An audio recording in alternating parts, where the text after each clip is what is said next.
Hello Elke, here's your brake booster, your brand new brake booster that leaked. And your leak point is right in there, that little hole right there. That hole is a bleed for this chamber right here, and it's kind of your first line of defense to let you know that the booster is leaking internally.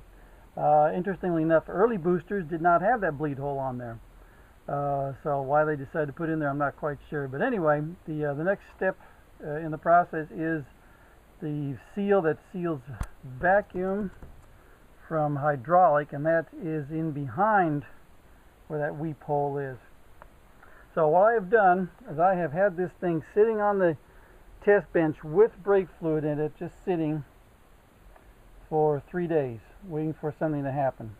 So far, so good. Now we're going to test the booster. Ordinarily, I'm able to use both of these vacuum gauges, but for some odd reason, ATE in their wisdom decided not to put a test port on this particular booster. All other boosters have a test port that my little second vacuum hose goes into, and what we usually expect to see is these two gauges working in unison, and then as the booster is activated, this goes to 0, but this is not even going to move. All we can do is just measure vacuum. Over here on this side, we've got the hydraulic, and this is our input. And we've got two gauges, but they're tied together. So this gauge goes up and maxes out, and then this gauge reads final input pressure. And that is simply dictated by my master cylinder, which I control right here. The output is, again, two gauges tied together.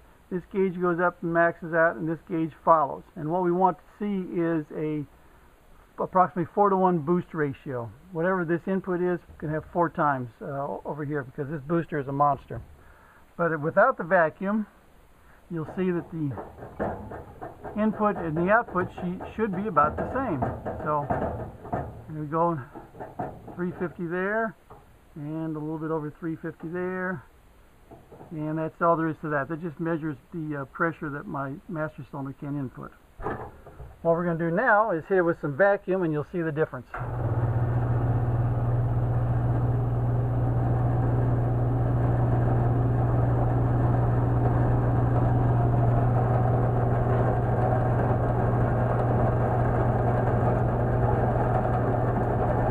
Full input on the left.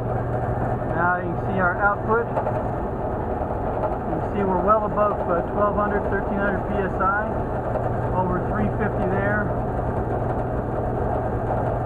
So 4-to-1 boost ratio.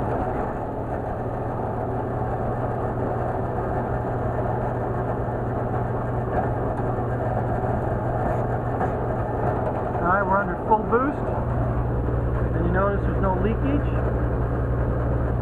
Our vacuum has recovered. I'll let you watch the vacuum recover.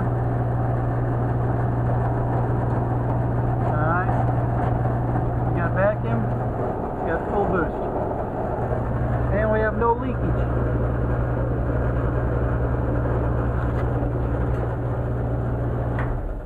I'm of the opinion that this is a fabulous booster and should serve you well. But that's and I'm sorry this happened to you, but you're not the only one that's suffering from these brand new boosters that are defective. Thanks.